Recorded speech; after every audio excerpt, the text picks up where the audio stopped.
Welcome back to Mr. He Got Game. Let's move on to the next topic, which is how soon is too soon for a woman to talk about marriage? Is the first date too soon?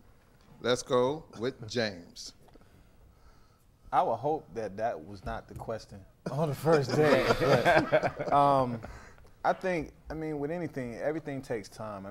We've been talking about just getting to know each other, but I think the most important thing, before you decide to get married is really finances. Know where the finances stand before you even make that commitment, because finances is the number one thing that kind of broke up my marriage. Didn't realize where she was with her finances, and then once I was in that situation, it's like, okay, I got to carry my weight and yours. So I think that's a discussion that needs to be talked about before you make that commitment, and whether or not you want to take that responsibility. Okay, Ron, go ahead. How soon is too soon, Ron, to talk about marriage? First date is too soon. No, I think it's a case-by-case basis, because you can connect with someone right away. Like Greg was talking earlier, when he met his wife, he just knew. It wasn't any pretense. It was natural, and it just flowed.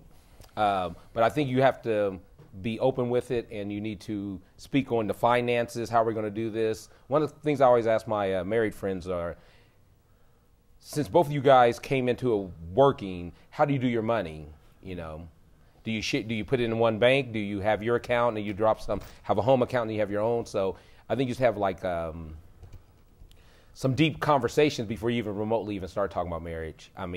You can talk about it all you want, but as far as like planning a wedding or marriage, it just takes time. So I don't think you can really put a time frame, but the first date is definitely too soon, and for most guys anyway. And if he's into it like that, then you might want to check him. But yeah, so I think it's just a case by case, and I think as you, the first thing is just get to know each other, and then you can just set the. Exactly. Okay. So, yeah, there you go. Okay, Jack Money. Yes, sir.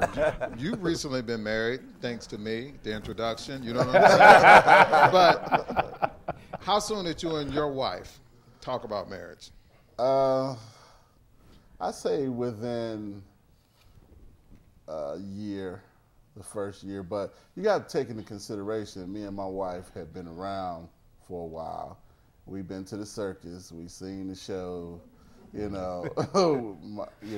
in relationships, traveled around, and experience played a big part in that. The experiences that we had both been through up to that point, we were both ready to recognize when we saw what we wanted.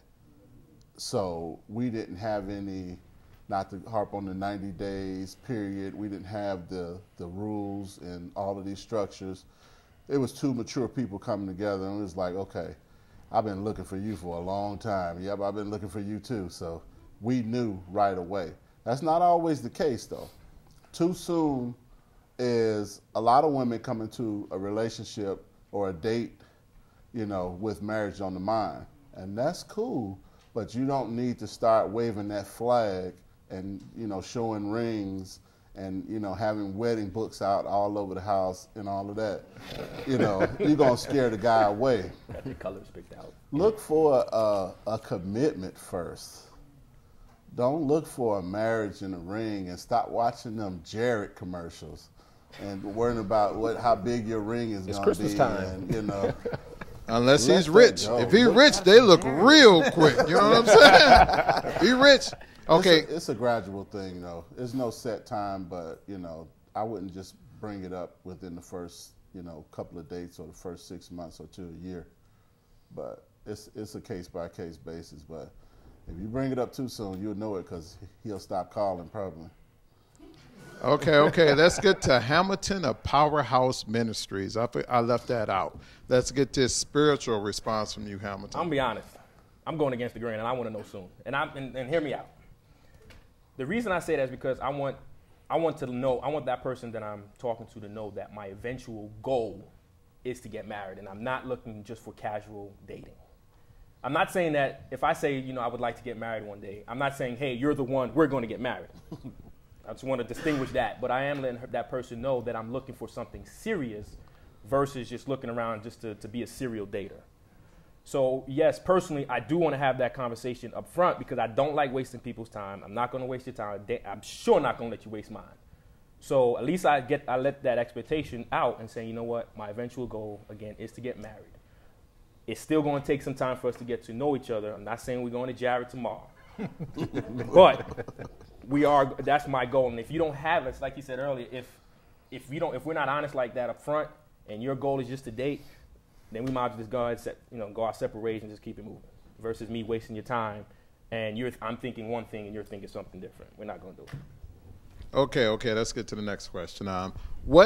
This is what the women want to know. What makes a woman a full-time girlfriend or a wife? I think that's kind of situational. Again, it's like I said earlier, as far as like, why am I single?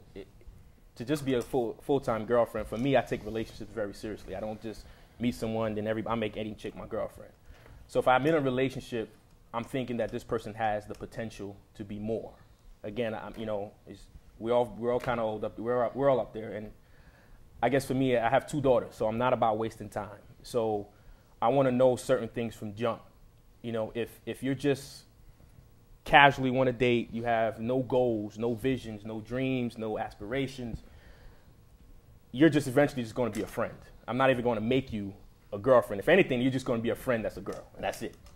But for someone that I'm looking for to make my wife will be someone that, as far as like my ministry, someone that can buy into my vision, someone that I know that I can have by my side as my ministry grows, we're growing together. And it goes the same way for her. Whatever her goals and whatever her dreams are, I'm buying into that, and we're building and growing together. Because, you hear a lot of people, when kids get old, they divorce. And that's probably because that's all they really had that held them together. So anyone that I'm looking for that makes my wife, it has to be more than just an emotional attraction, because there has to be something that, if anything happens to either one of us physically and that emotional is gone, that physical attraction, and we can't do nothing, there has to be something else that's going to keep us carrying on. And that's going to be our goals. That's going to be our dreams. That's going to be our business ventures, whatever it is. That's what I'm looking for someone that's going to say, that's my wife. That's who I have by my side, and that's who will always be by my side. Good response. Let's put James in a hot seat. James, what makes the difference between a full-time girlfriend and a wife? What in your eyes is going to make that full-time a wife? Well, I can only base it on when I did get married. It felt good. I mean, like every day, it was something different. We was always doing something different. It was nothing planned. It was always spontaneous. Let's go here. Let's go do this. The walks in the park, the walks window shopping, buying her gifts just because I wanted to. It was no special occasion. It was just, man, I'm just thinking about you. Being at work and pulling out the picture, like, damn. Is that at work or at home? Right. Co-worker. Right.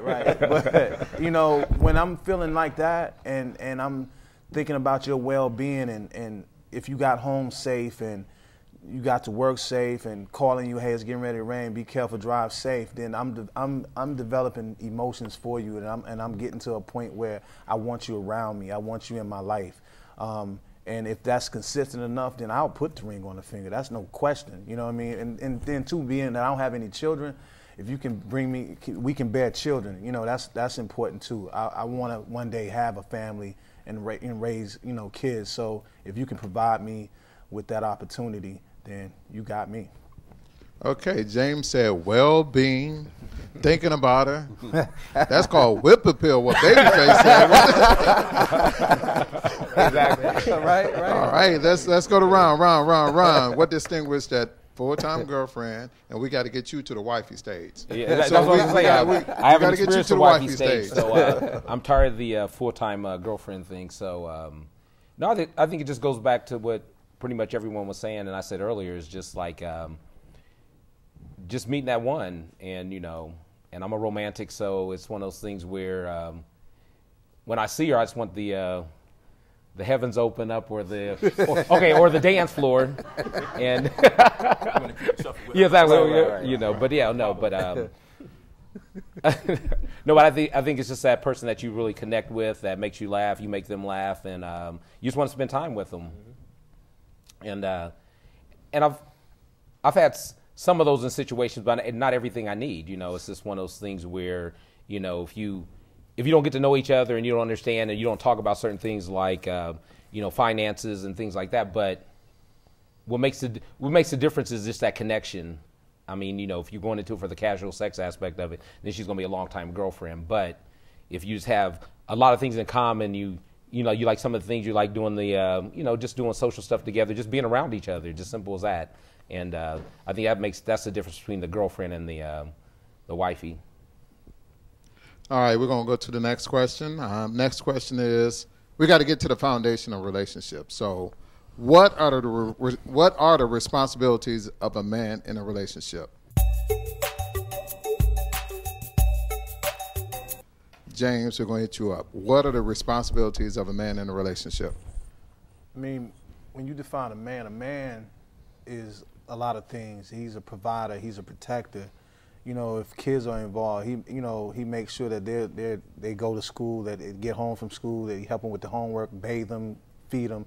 He all those things. You know, he pays attention to the wife or the girlfriend, and she's had a hard day at work. I got dinner tonight. You know, you take a break, bath upstairs waiting on you.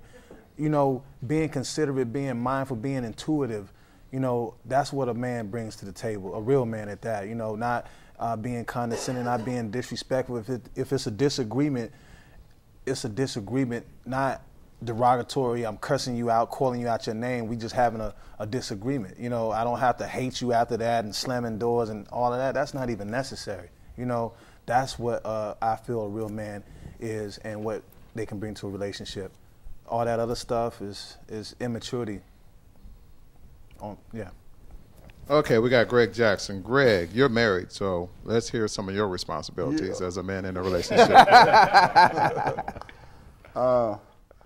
First and foremost, especially with the wife and kids, I believe a man's got to lead by example. My kids have never seen me drinking, never seen me drunk, you know, never seen me do things that I'm going to tell them not to do. I'm not going to tell you not to do something and then you see me doing it. I'm going to lead by example. I'm going to respect them, and they're going to respect me. And the main thing that I'm going to respect my wife, especially in the presence of those kids and anybody else. That's my queen. If I want to be the king in that household, she got to be treated like a queen. And there's no king in history that didn't have a queen, that didn't hold things down. The deal breaker for me with my wife was I knew she was the kind of woman that could tell me I could break my leg and can't go to work for 2 weeks. She'd say, don't worry about it. I got your back, and I got yours. We never argued about who plays what role. I know my wife is better at handling bills and finance, so I give her the money. I trust her. You have to trust that person. Being a man is trust, being respectful.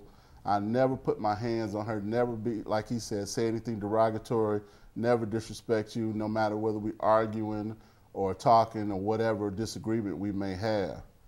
And that's something that don't just come from being born a male child. That comes from being raised right. My mother raised me to be like that.